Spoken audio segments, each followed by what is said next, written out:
आपका प्रातः क्लास है 17/5/1963।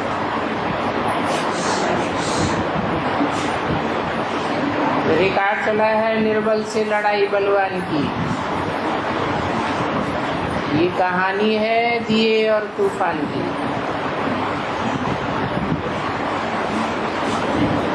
बाबा ने समझा दिया है,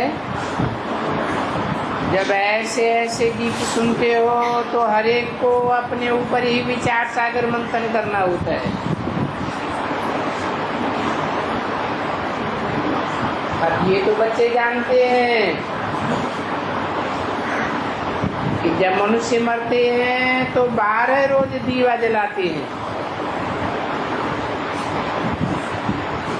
और तुम फिर मरने के लिए तैयारी कर रहे हो। और पुरुषार्थ करके अपनी ज्योति आप ही जगाए रहे हो।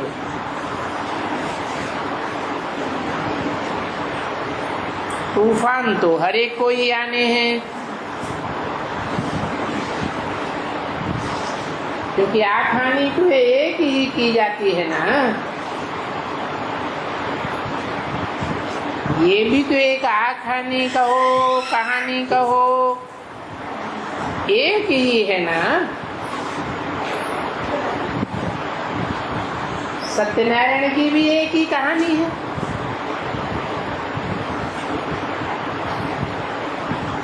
क्या कहानी है?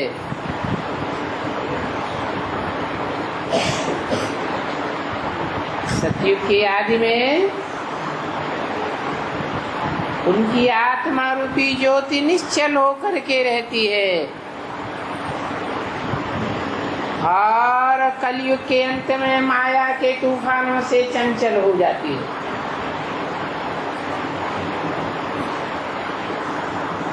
ये हर एक तुम बच्चों की कहानी है। सतयुग आदि में तुम कितने निश्चल रहते हो, आत्म की स्थिति अटल रहती है,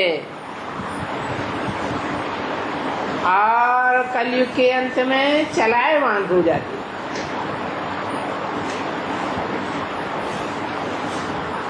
ऐसी नहीं है कि सत्यनारायण की कहानी कोई सिर्फ एक के लिए है, नहीं। यहाँ तो हम जानते हैं ये जो माला वाले दाने हैं, इन सब की ज्योति बहुत ही उजियानी हुई है, क्योंकि पुरुषार्थ भी ये माला वाले ही करते हैं, तो वारिस भी माला वाले बनते हैं। इस माला में प्रजा नहीं आती है,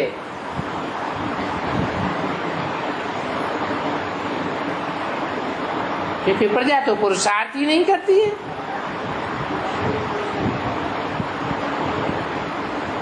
ये जो भी माला वाले हों, उसमें भी ख्यालात तो करनी चाहिए कि हम विजय माला में पहले पिरोए जावे। उसके लिए हर एक को पुरुषार्थ करना है कि कहाँ माया बिल्ली ये तूफान लगाए करके ऐसे भी करो न बनाए देंगे जो दीवा को झटका हो जाए।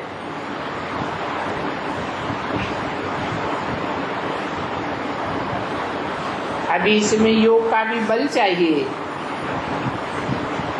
तो ज्ञान का भी बल चाहिए।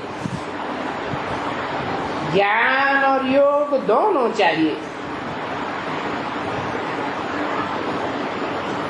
ताकि ये दीवा जागता रहे। कैसे जागता रहे? याद से। याद के साथ ज्ञान भी तो जरूर है, क्योंकि बच्चों को योग और वर्षा अपना भी है, योग और ज्ञान से है वर्षा। तो हर एक को अपने अपने दीवे की संभाल करनी है। अभी देखो कितनी संभाल करनी होती है।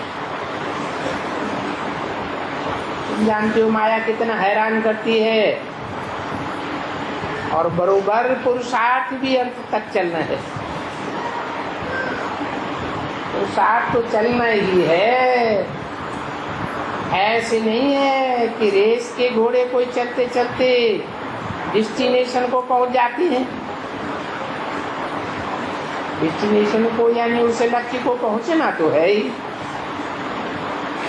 तो इसकी कितनी संभाल करनी चाहिए। कहाँ कमती ना हो जावे चाल, ये दीवा बुझ न जावे। इसके लिए इसमें योग और ज्ञान का घृत दोनों ही डालना पड़ता है। अभी बच्चे जानते हैं कि बरोबर जो बहुत छोटा दीवा जिसमें बिल्कुल थोड़ी चिंगारियां रह जाती हैं, वो तो जल्दी ही बुझ जाता है, क्योंकि उनमें ताकत नहीं रहती है योग और बल की। तो फिर दौड़ ही नहीं दौड़ सकते हैं। जिसमें योग का और ज्ञान का बल नहीं है, वो फिर दौड़ करके पहुंच नहीं सकते, पिछाड़ी में रह जाते। तो पुरुषार्थ तो हर एक को करना चाहिए, अपने को ऐसे नहीं समझना चाहिए। स्कूल में सब्जेक्ट्स तो होती है, तो देखते हैं कि कोई पहले पढ़ाई में तीखे नहीं जाते हैं तो जोर लगाते हैं, मैथमेटिक्स में जोर लगाते हैं, तो उनको मैथमेटिक्स की भी 100 मार्क्स मिल जाते हैं।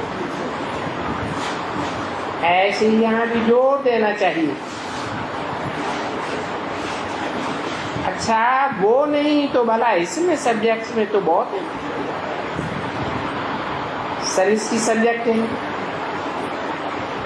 ये स्कूल सर्विस की भी तो अच्छी सब्जेक्ट है। जो बाबा ने समझाया, जो स्कूल सर्विस करते हैं बहुतों को सुख देते हैं,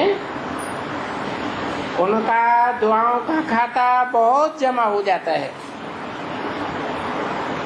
समझो कि ये रतन बच्ची है, इनको तो सर्विस करनी है योग और ज्ञान की। अच्छा आस्ते आस्ते ग्राहकी तो बहुत हो जाएगी पीछे। तुम जानते हो ग्राहकी जब बहुत नामी ग्रामी हो जाती है दुकान की, और तुम्हारी दुकान की ग्राहकी तो होना ही है ना। एक एक धनी के 6-6, 8-8, 10-10 दुकान भी होती है। मैं देखा हूँ दिल्ली में एक दुकानदार है, उस दुकानदार के 10-20 ब्रांचेस हैं।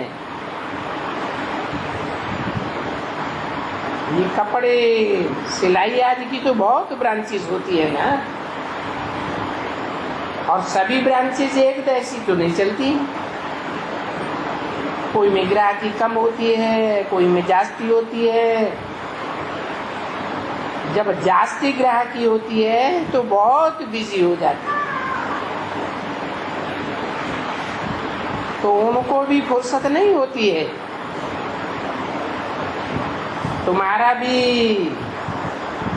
एक दिन वो भी आने वाला है कि तुमको रात को भी फुर्सत नहीं मिलेगी,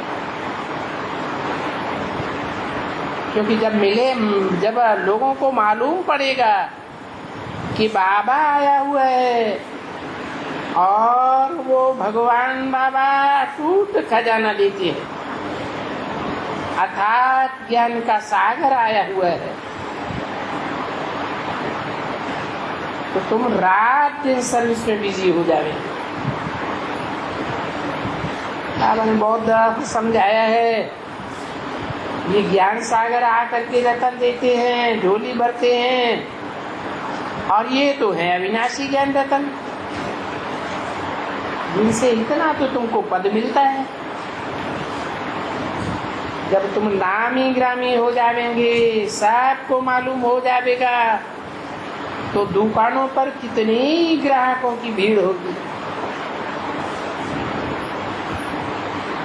अभी भी तुम समझते तो हो कुछ न कुछ अच्छी तरह से। अरे बात मत पूछो, क्योंकि बहुत बहुत आने लग पड़ेंगे, आएंगे, समझा ना। जब कोई दुकान नामी ग्रामी हो जाती है तो एक दो को बताते ही रहते हैं, बताते हैं यहाँ वस्तु बहुत अच्छी मिलती है, यहाँ बहुत अच्छा शुद्ध मक्खन मिलता है और बहुत किफायती भी है, सस्ता भी है, बहुत फर्स्ट क्लास है।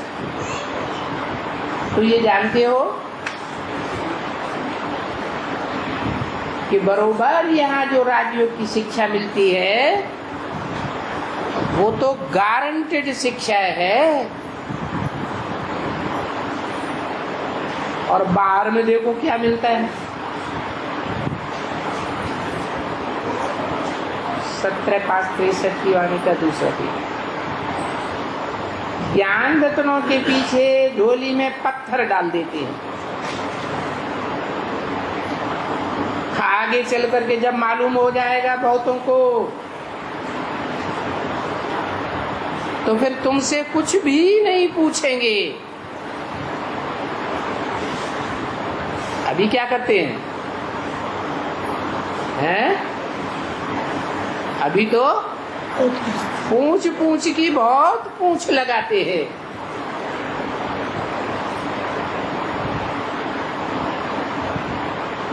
अभी में और तभी में क्या अंतर है?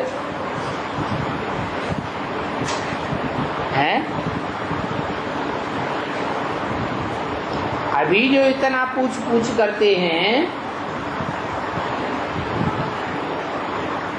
पूछ खत्म ही नहीं होती है। जैसे रावण के सिर दिखाते हैं, काटते जाओ और नए नए निकलते जाते हैं। तो आगे चल के सबको मालूम पड़ जाएगा। फिर वो तुमसे कुछ भी नहीं पूछेंगे। फिर उस समय ये बेचारियां ज्ञान और योग की सर्विस करेंगी, ये भी करेंगी, फिर दूसरे भी तो चाहिए ना।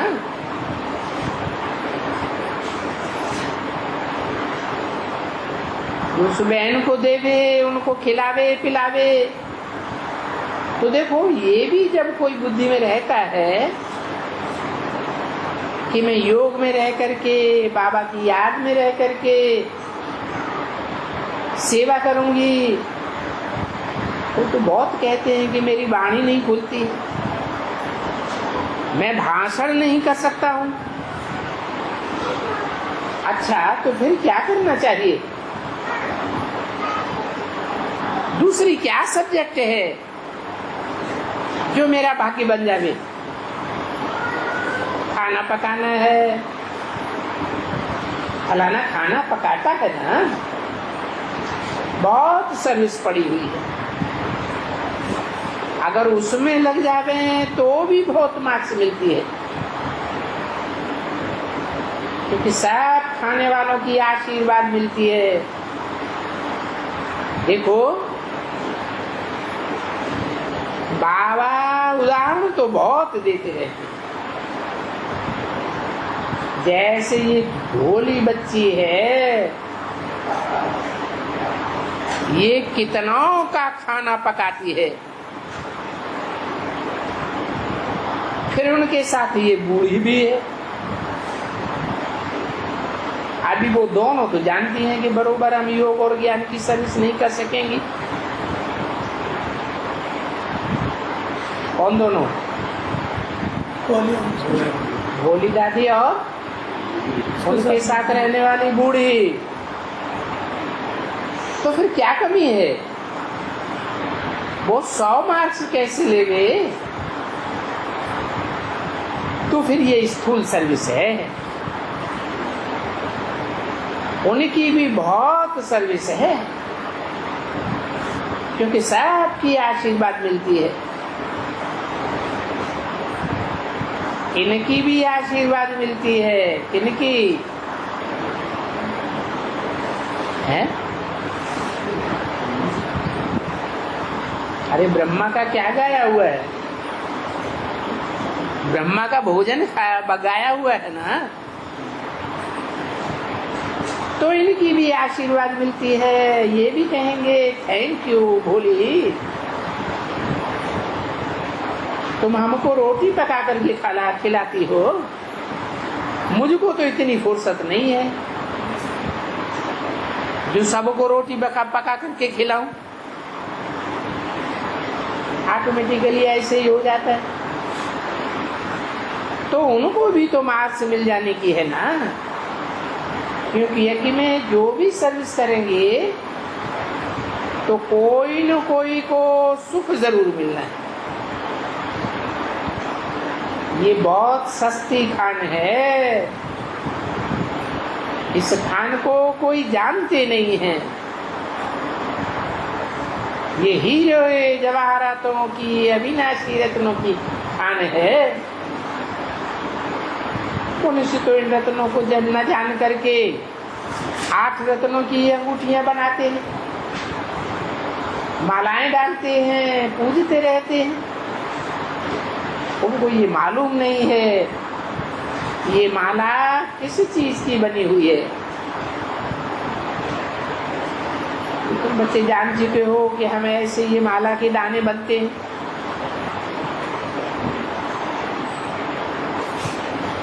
उन्होंने तो पत्थर के बनाए हुए हैं। पत्थर तो जड़ होते हैं।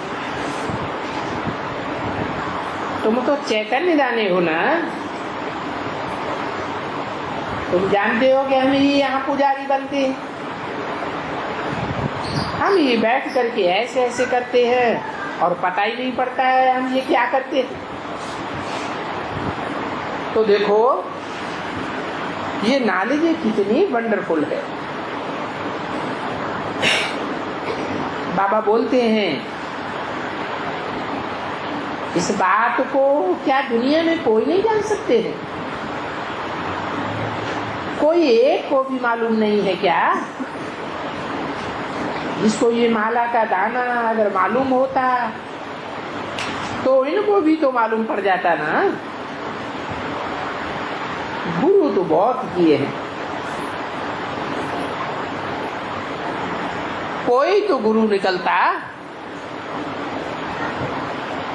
जो हमको बता देता कि माला किसकी है और ये माला कब बनाई गई थी। जैसे कि बरोबर स्वर्ग के वही लकी स्टार्स हो।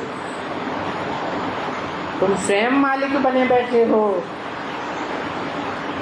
तुम बच्चों की ये निश्चय है कि बरोबर हम वही स्वर्ग के मालिक थे। अभी देखो नरक के मालिक बन गए। सो तो होगा ही ना। जो स्वर्ग में रहने वाले होंगे सो स्वर्ग के मालिक पुनर्जन्म भी वहां लेते होंगे। अभी हम फिर नरक के मालिक हैं। पति दुनिया कहो नरक कहो, बातें तो एक ही। तुम अभी जानती हो दुनिया में और कोई भी नहीं है, बिल्कुल कोई नहीं है जो जानते हैं कि हम सो स्वर्ग के मालिक थे, अभी सो नरक के मालिक बने। अब हम फिर से स्वर्ग के मालिक के संगम युग पर बन रहे हैं। क्योंकि स्वर्ग के मालिक सिर्फ संगम युगी, जिनको ये मालूम रहता है कि ये संगम युग है। दुनिया को थोड़ी मालूम है कि ये संगम युग है, ये कॉन्फ्लुएंस युग है। तुम बच्चों को सिर्फ मालूम है, ब्राह्मणों को ही मालूम रहता है कि ये संगम युग है। दूसरे सब कलह युग में है। सारी दुनिया कलह युग में। और युग तो अलग अलग होते हैं ना। सतयुग में सो पुनर्जन्म सतयुग में लेंगे, ऐसे ही तो कहेंगे ना। भले तुम संगम युग में हो, तुम्हारे में जो शरीर छोड़ेंगे तो फिर वो संस्कार ले जाएंगे, जरूर फिर संगम युग में आएंगे, फिर भी आकर के वो संस्कार लेकर के यहाँ आ जाएंगे, क्योंकि तुम ब्राह्मण हो ही संगम युग के और ये शूद्र हैं कलयुग के। तो यहाँ तुम बीच में हो जरूर। बाबा समझाते हैं ये नारी भी संगम युग में मिलती है, इससे संगम युग को कोई नहीं जानते, इसलिए बेचारे सब मुझे हुए हैं। जब कोई आएगा और नाली लेगा तब वो समझ जाएगा बरोबर ये संगम युग है तो बेशक ना। ये जैसे नदियों का और सागर का युग होता है ना, हूबहू सो भी नदियां प्रैक्टिकल में हैं। ऐसे नहीं है कि वो कोई शूद्र नदियां हैं, नहीं।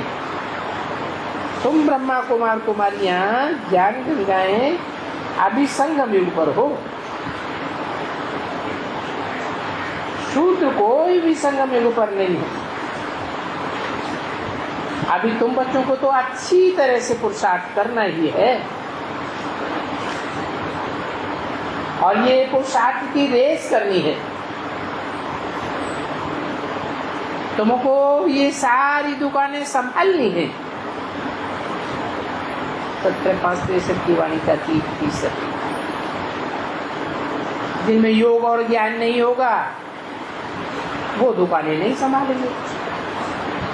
दुकान में चलाने वालों की संभाल करेंगे।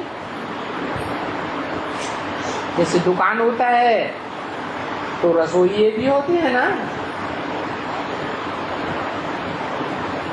तो चाकर भी तो होते हैं ना।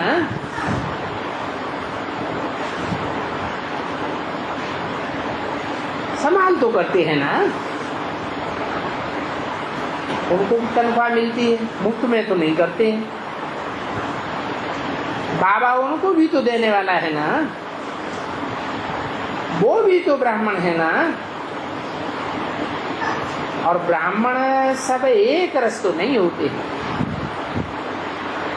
कोई भी यज्ञ रचा जाता है तो बहुत किस्म किस्म के ब्राह्मण अथवा पंडित आ जाएंगे, फिर वो भी वैरायटी होंगी, और किसको दक्षिणा बहुत मिलेगी, किनको थोड़ी मिलेगी। तुम लोगों ने तो रुद्र ज्ञान यज्ञ या ये जो यज्ञ रचे जाते हैं तो उन यज्ञों को कभी देखा ही नहीं।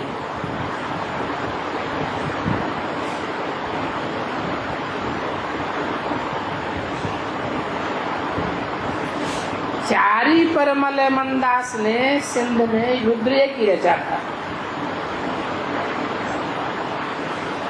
जिसकी बड़ी धर्मशाला है। अब ये तो तुम बच्चे जान गए हो कि परमपिता परमात्मा ने ये यज्ञ रचा हुआ है।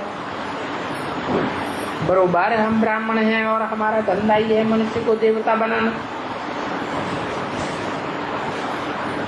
तो मनुष्य को देवता किससे बनाना, ऐसा तो कोई यज्ञ होता ही नहीं है जिसमें कोई कह सके कि हम इस यज्ञ में मनुष्य देवता बन रहे। ऐसा कोई यज्ञ होगा क्या? और होगा तो कोई आएगा भी नहीं। अभी सो यज्ञ भी कहा जाता है, रुद्र ज्ञान यज्ञ भी कहा जाता है, और पाठशाला भी कहा जाता है कि बरोबर यहाँ ज्ञान और योग हर एक बच्चा इतना ऊंचा देवी देवता पद पा सकता है। तो बच्चे बहुत पुरुषार्थी, और बाबा भी राय देते हैं कि बच्चे तुम परम धाम से जैसे आए हुए हो बाबा के साथ, क्योंकि उन्हीं के ही बच्चे हो ना। अभी तुमको ये निश्चय हुआ है कि हम परम धाम निवासी हैं,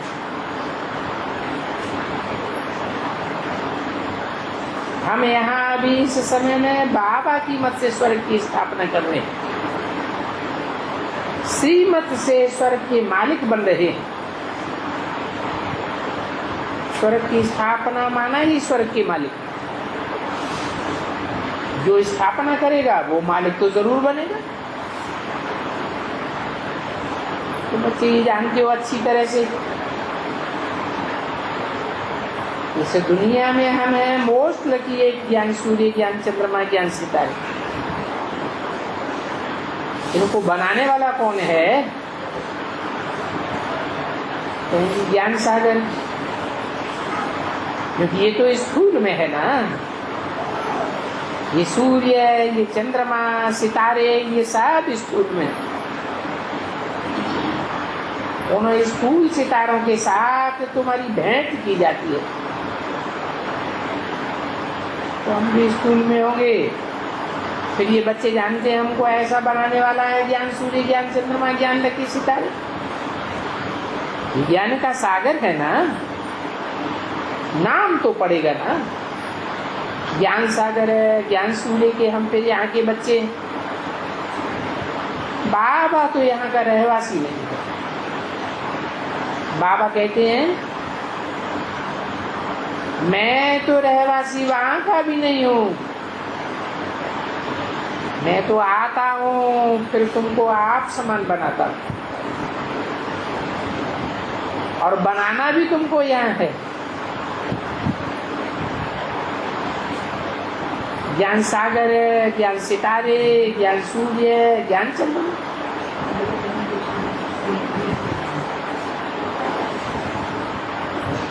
अभी तुम यहाँ बैठे हो, तुम जानते हो अच्छी तरह से कि बरोबर हम भविष्य में फिर यहीं स्वर्ग के मालिक बनेंगे।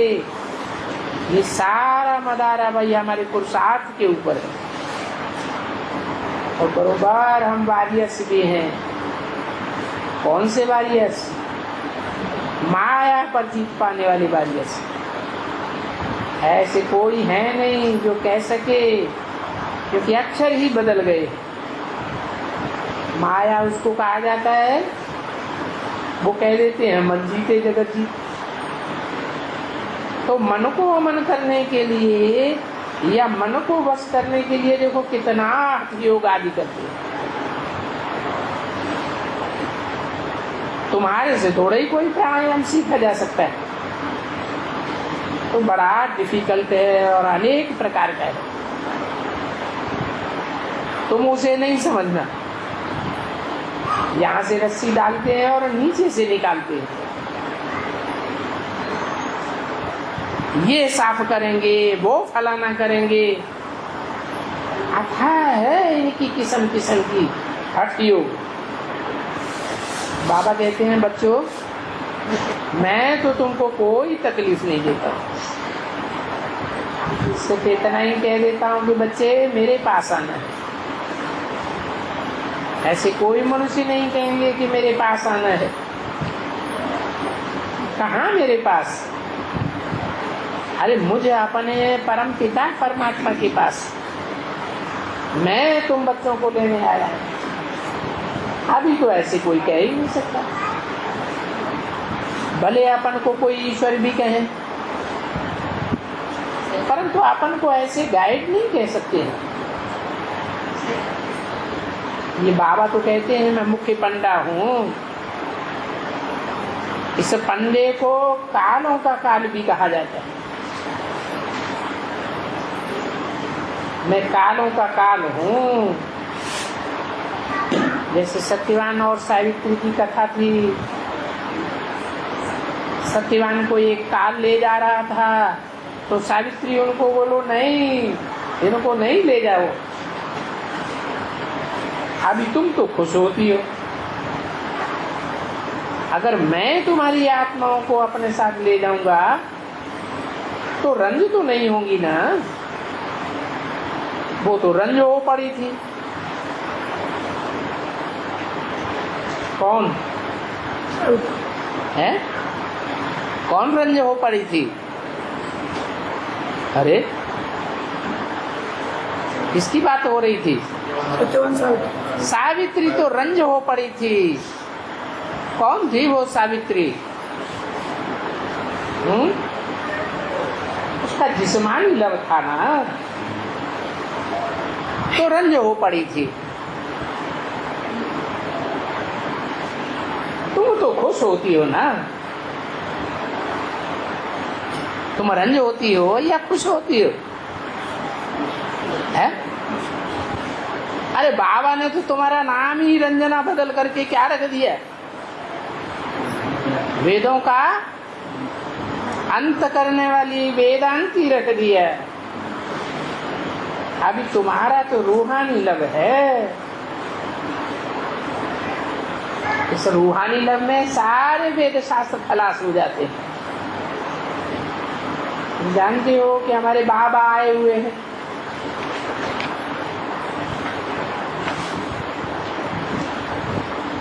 हमको यहाँ से ले जाकर के अपने स्वीट होम में ले जाने के लिए आए हैं। 17/5/63 की वाणी का 14। जिस स्वीट होम के लिए, जिसको मुक्ति धाम भी कहा जाता है, निर्वाण धाम कहा जाता है, ये इतनी मेहनत करते हैं। मेहनत करते करते वो समझते हैं कि वो वापस चला गया निर्वाण धाम में, परंतु बाबा ने समझाया कोई भी नहीं जा सकते। बाबा कहते हैं मैं आया हुआ हूँ तुम बच्चों को ले जाने के लिए। मैं कोई एक काल नहीं हूँ, मैं तो इन सब कालों का काल हूँ। वो तो आकर के एक आत्मा को ले जाते हैं, मैं तो देखो कितना बड़ा गाइड हूँ, सबको वापस ले जाता और निशानियां सब कुछ बताते हैं। कहते हैं 5000 वर्ष पहले मैं गाइड बन करके आया था, फिर सबको ले जाते थे। इसलिए मैं जो यहाँ सबको आकर के ले जाता हूँ, इसलिए मेरा नाम साजन भी रख दिया है। जो सबको यहाँ आकर के ले जाता हूँ, आकर के सजनियों को साजन वापस ले जाते हैं। तो उनको पीयू भी कहते हैं, साजन भी कहते हैं। अपने लक्ष्य को तो याद करना पड़ेगा ना।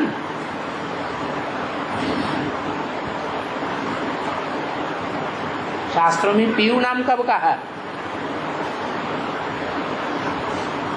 है और साजन कब कहा? साजन कहीं नाम आया है शास्त्रों में? नहीं आया। प्रजापति नाम आया या प्रजापिता नाम आया? प्रजापति नाम शास्त्रों में आया। तो शास्त्रों में साजन नाम भी आया है, साजन भी कहते हैं ना। तो अपने लक्ष्य को तो याद करना पड़े ना कि हम पढ़ रहे हैं, फिर यहाँ जाएंगे, फिर हम वापस आएंगे। तो अभी तुम जानते हो कि स्वर्ग कोई ऊपर में नहीं है? फिर भक्ति मार्ग में क्यों समझते हैं कि ऊपर में है? वो आत्माओं की ऊंची स्टेज है, देवान की नीची स्टेज नहीं है। पहले हम ऊपर जाएंगे स्वीट होम में, फिर हम नीचे आएंगे, क्योंकि आए भी ऊपर से थे, ऊपर से आते हैं। ये तो सब कोई अच्छी तरह से जानते हैं। अभी फिर ऊपर से आकर के ड्रामा पूरा करके हम फिर वापस जाएंगे। तो तुम कौन हुए यहाँ? बरोबर स्वर्ग के सितारे। देवताओं को क्या कहेंगे? आगे जीवात्माएं नरक के थे, अभी लकी स्टार्स तुमको कहा जाता है। स्टार्स कहा ही जाता है बच्चों को। अभी तो सबको पुरुषार्थ करना है दादे की मिल्कियत, बाबा ने रात को या सुबह को भी समझाया, बड़ी जबरदस्त तुम्हारी खान है और ये एक ही दफा खान निकलती है। तो खाने जो होती हैं वो खाने नहीं निकलती हैं, फिर उनसे निकालते हैं। इस समय बेचारे माथा मारते रहते हैं। खाने निकलती ही रहती है, समझा ना? एक नहीं तो दूसरी जगह, दूसरी नहीं तो तीसरी जगह। तो यहाँ खाने बहुत हैं। कोई ढूंढे तो जैसे हीरे की खानियां हैं, सोने की खानियां हैं, तो ऐसे नहीं है कि कोई खत्म हो गई। बहुत ये ढूंढते रहते हैं। देखो आज फलाने से तेल निकला, आज फलाने से गैस निकला, आज फलाने से तांबा निकला, ऐसे ऐसे करते ही रहते हैं। ये बात समझी ना? तो ये तो है एक खान, एक ही दफा मिलती है और बस। ये एक अविनाशी ज्ञान रत्नों की खान है। अरे वो खानों की किताबें तो बहुत, वो किताबें भी बहुत हैं, उनको रत्न थोड़े ही कहेंगे, वो तो अनेक हैं। ये वो ही खान है, धरती जी वो खाने नहीं है। ये तो ज्ञान रत्नों की खान है।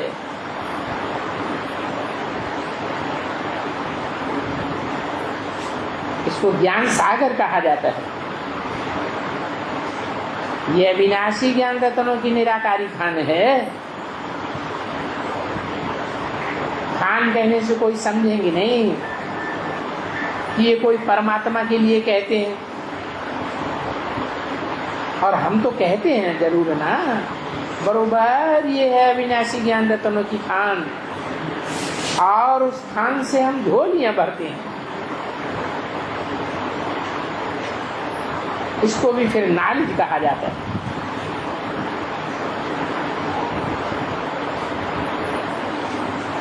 तो वो खाने में और इस खाने में क्या अंतर है? वो अनेक प्रकार की खाने निकलती हैं, उनसे क्या प्राप्ति होती है, और ये ज्ञान सागर की एक ही बार खान निकलती है, इससे क्या प्राप्ति होती है? खान से स्थूल जल का प्राप्ति होता है। उस खान से पेट का धंधा चलता है, स्थूल पेट का धंधा चलता है, और इस खान से बुद्ध रूपी पेट का ऐसा धंधा चलता है जो तुम 21 जन्म तो क्या 21 जन्म के आधार पर 63 जन्मों के लिए भी भरपूर हो जाते हो। तो फिर इसको ईश्वरीय नाली कहा जाता है।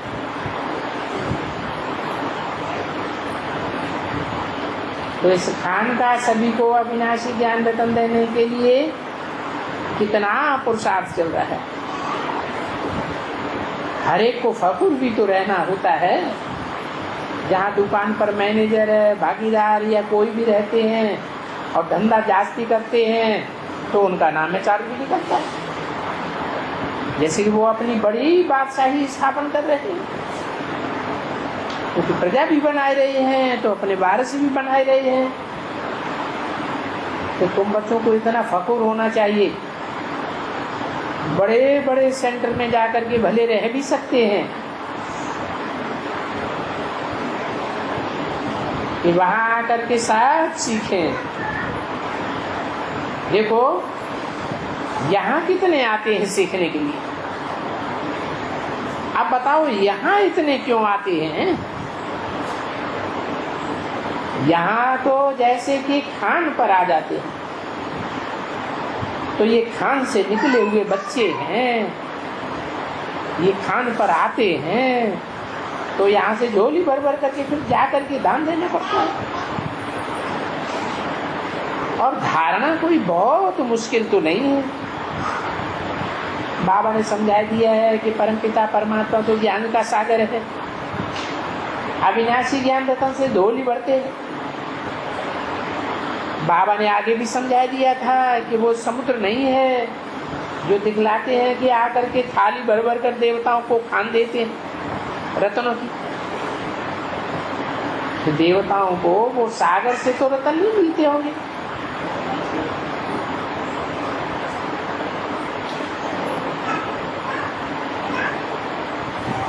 ये ज्ञान रतन वहां जाकर के स्थूल रतन बन जाते हैं।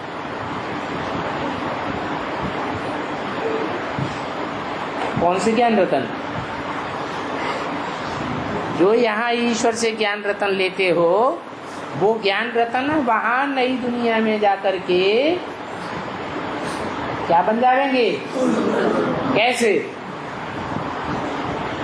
यहाँ जो जितना ज्ञानी होगा वहां उतना ही साहूकार, बड़ा साहूकार बनेगा। 21 जन्मों तो बनूंगा ही, लेकिन 21 जन्मों के आधार पर 63 जन्मों का भी हिसाब किताब बन जाता है। जहाँ से खानियां फूट गई हैं वो फिर नई नई हो जाएगी। ड्रामानुसार फिर उनको ये सब कुछ मिलेगा जरूर। ये विवेक कहता है, बुद्धि कहती है। मनुष्य तो बेचारे मुझ जाते हैं कि फिर नई खानियां कहाँ से निकल आवेंगी। वही हीरे इतने ढेर के ढेर होंगे जो फिर जब भी भक्ति मार्ग में होंगे तो बैठ करके इतने बनाएंगे। कितने मंदिर बनाए थे, बहुत थे। अभी तो वो सब रतन गुम हो गए।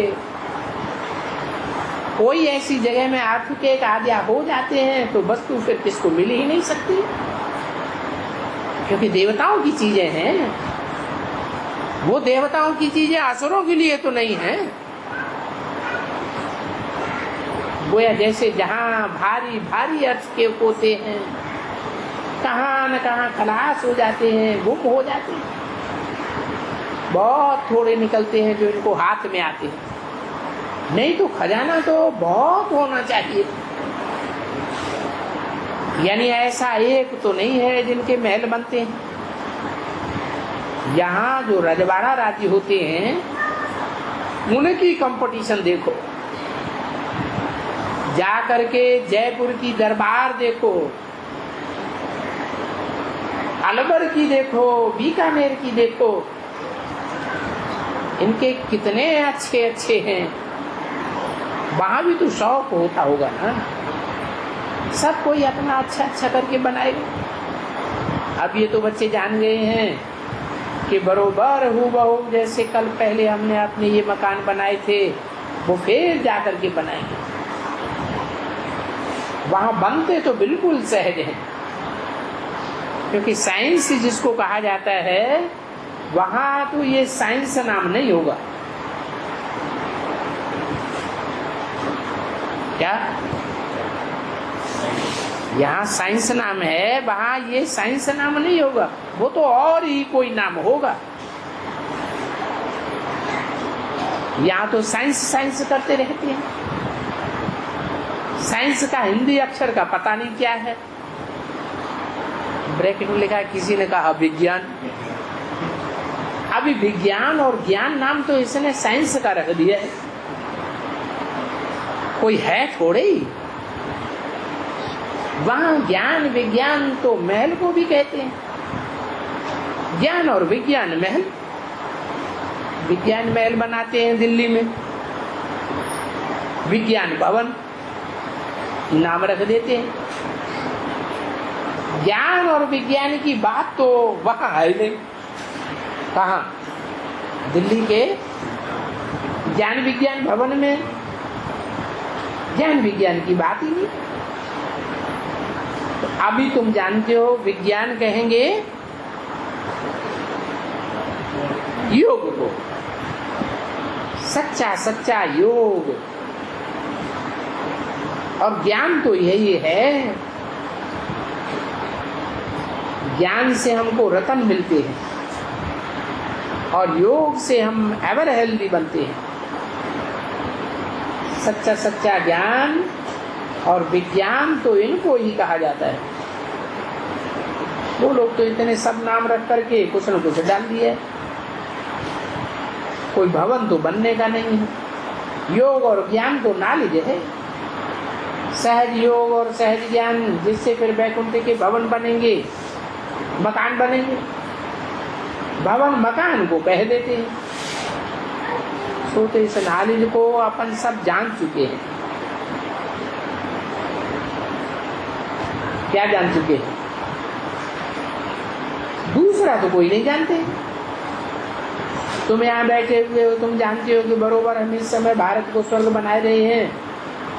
तुम्हारा तो इस पुरानी दुनिया में कोई ममत्व नहीं रहा, इस देह से भी ममत्व नहीं है।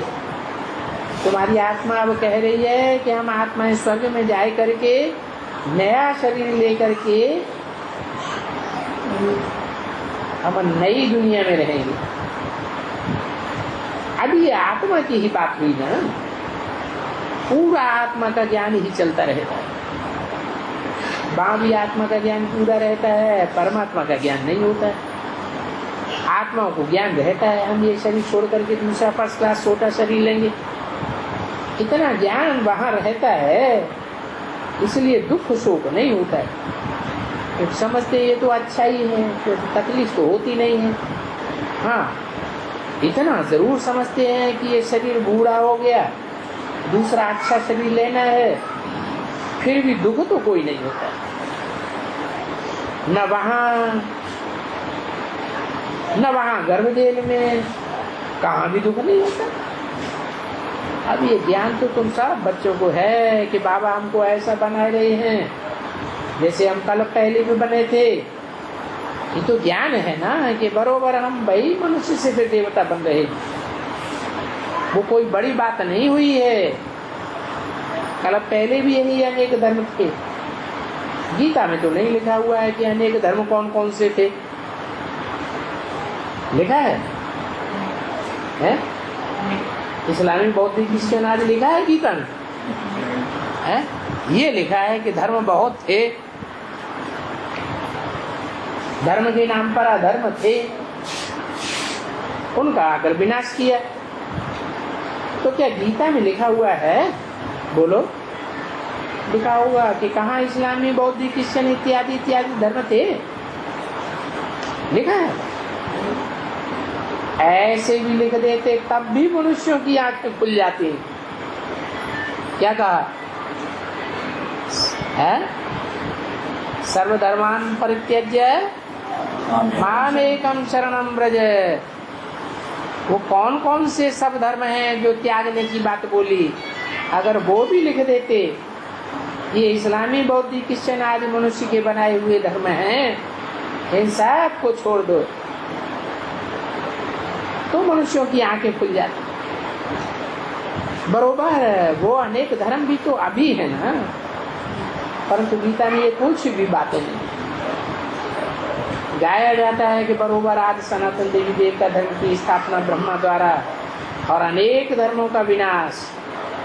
अब ये तो तुम समझा सकते हो ना, इस समय में आज सनातन देवी देवता धर्म की स्थापना हो रही है। तुम देखते हो गीता में कहाँ लिखा है कौन कौन से धर्म थे? कोई इस्लामी है, बौद्धिक, कुछ लिखा ही हुआ है क्या? नहीं, बस इतना लिखते हैं बरोबर एक धर्म की स्थापना, अनेक धर्मों का विनाश। तो अब क्या करना चाहिए है? गीता की टीकाएं तो बनाते हैं, तो क्या करना चाहिए? क्लियर करके लिखना चाहिए कि अनेक धर्म कौन कौन से हैं, वो तो बताओ। कौन से सद्धर्म की स्थापना हुई? ये तो क्लियर लिखा हुआ है ना, तो तुम समझा सकते हो। बाबा आया ही तब था जब वो देवी देवता धर्म प्रायः लोप हो गया था। जब लोप हो गया था तो उससे नॉलेज वहां से फिर कहाँ गई, कहाँ से आई? फिर वो ज्ञान जब लोप हो गया तो परंपरा किसके मुख में आया, किसके मुख में चला गया? वो ज्ञान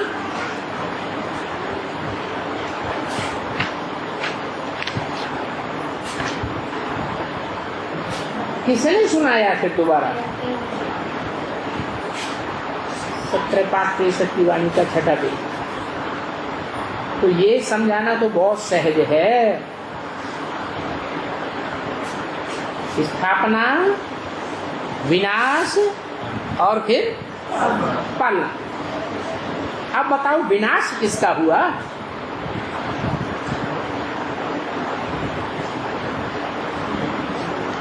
है? कह देते हैं स्वधर्मे निधनम से परधर्मो भयावह। तो जो भय उत्पन्न करने वाले धर्म हैं वो कौन कौन से हैं? भगवान ने आकर के किन धर्मियों का धर्मों का विनाश किया? अनेक धर्म उनका विनाश किया। अभी अनेक धर्म तो सभी अभी है ना, मठ है, पंथ है, वगैरह वगैरह सभी है। अब इस समय में उन सभी धर्मों की इंद है।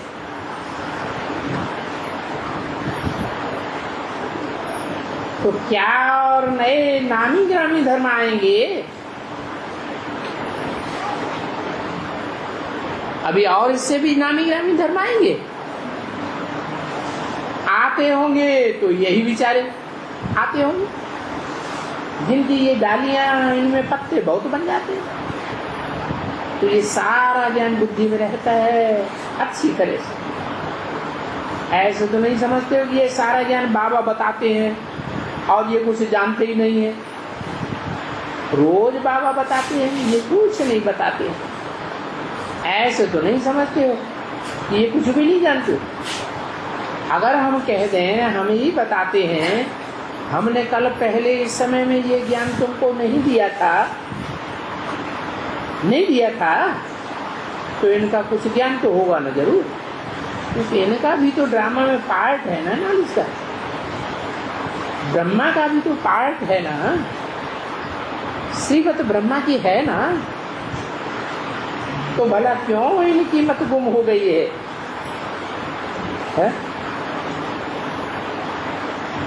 ये क्यों नहीं बताते कि कौन से धर्मों का विनाश किया? कौन? ब्रह्मा।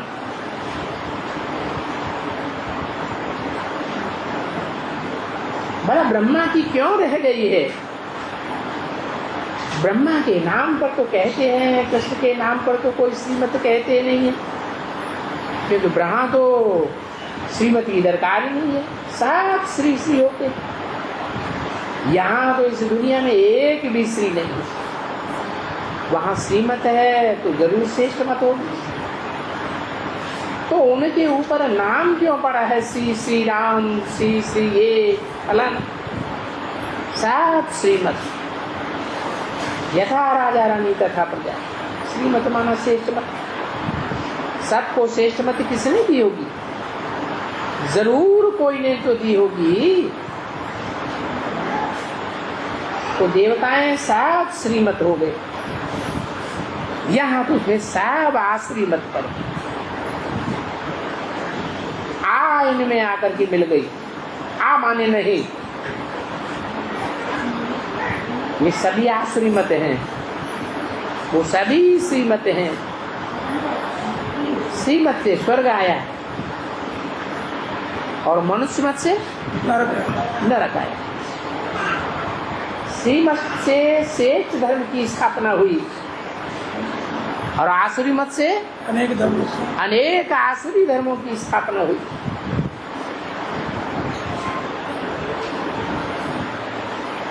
तो वो देवताएं सब श्रीमत पर है। श्रीमत से स्वर्ग आया, आसुरी मत से नरक आया। अक्षर कितना छोटा सा है समझने का। श्रीमत और आसुरी मत। हम तो आसुरी मत सो श्रीमत बन रहे हैं। हम थे आसुरी मत पर, फिर अभी श्रीमत बन रहे, फिर वहां श्रीमत होगी, आसुरी मत होगी नहीं। आसुरी मत रावण की मत है और श्रीमत श्रेष्ठ ते श्रेष्ठ आत्मा की मत है। कौन है श्रेष्ठ से? राक्षसों से श्रेष्ठ है मनुष्य, मनुष्यों से श्रेष्ठ है देवताएं, और देवताओं से श्रेष्ठ भगवान। सब बातें कितनी सहज समझने की हैं और फिर पुरुषार्थ भी करना चाहिए। ये सब बाबा की दुकान है, इसको कहा जाता है एक की ये सभी दुकान। शिव बाबा की सभी दुकानें हैं, हम बच्चे उन दुकानों को चलाने वाले हैं। फिर जो स्थापन करते हैं, बड़े बड़े दुकान अच्छे अच्छे चलाते हैं, उनका नाम होता है। फिर हेड्स भी हैं, असिस्टेंट्स भी हैं, मैनेजर भी हैं, असिस्टेंट मैनेजर भी हैं, ऐसे होता है ना। परंतु ये व्यापार कोई बिरला करे, फोटो में कोई करे, सो भी अच्छी तरह से करे। व्यवहार व व्यापार तो सबको करना है ना। हर एक व्यवहारी है, व्यापारी है। जो भी छोटे छोटे बच्चे हैं, योग और ज्ञान ये व्यवहार कर सकते हैं। कोई जास्ती बात थोड़ी है, सिर्फ योग में रहना है और ज्ञान का थोड़ा सा मंथन करना है और सो भी समझना है कि बरोबर ये चक्र चलता ही रहता है। शांति धाम सुखधाम दुखधाम, शांति धाम सुखधाम दुखधाम, शांति धाम सुखधाम और दुखधाम। ये चक्र बुद्धि में याद करना है। अभी दुखधाम को भूल जाना। शांति धाम सुखधाम, शांति धाम सुखधाम, बस यही बुद्धि में चले। बस ये बुद्धि में अंदर जाप जपना है, राम राम राम राम राम। यहाँ फिर क्या होता है? शांति धाम और सुख धाम, मन मना भव मध्याजी भव। अच्छा, ये भी तो कहने में बहुत आता है, बुद्धि कुछ बोले नहीं।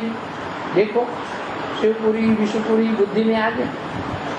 कोई काम है, बोलने से तो बहुत ही सहज हो जाता है। बोलने में तकलीफ होती है ना, इसमें तो कोई तकलीफ नहीं। चुप रहो और दो बातें अंदर में याद करते रहो। माँ भक्ति मार्ग में तो राम राम कहते हैं ना। ये बुद्धि में देखो शिवपुरी याद आ गई, फिर विष्णुपुरी याद आ गई, उनसे तो और ही सहज है। राम राम से भी ये बात बहुत सहज है। वो राम राम मुख से कहते हैं और यहाँ मन बुद्धि में अंदरूनी जाप चलता रहता है। बुद्धि में स्वीट होम भी याद आया, स्वीट बादशाही भी याद आ गई।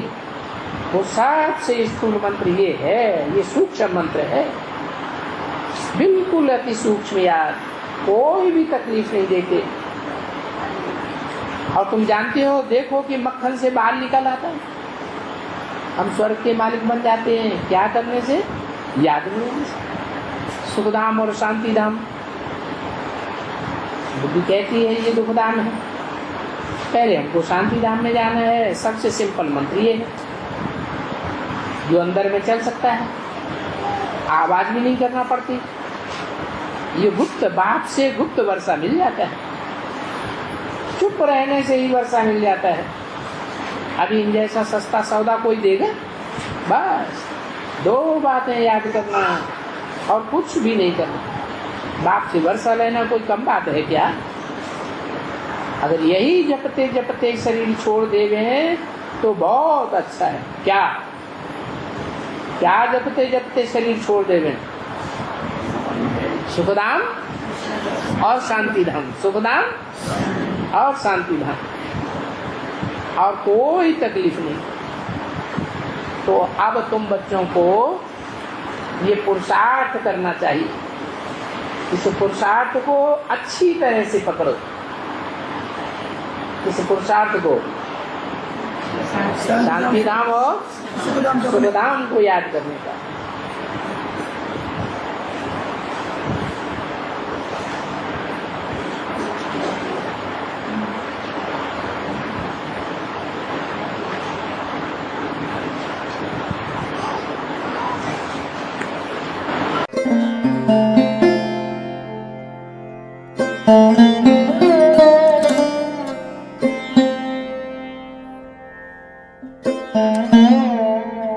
Thank you.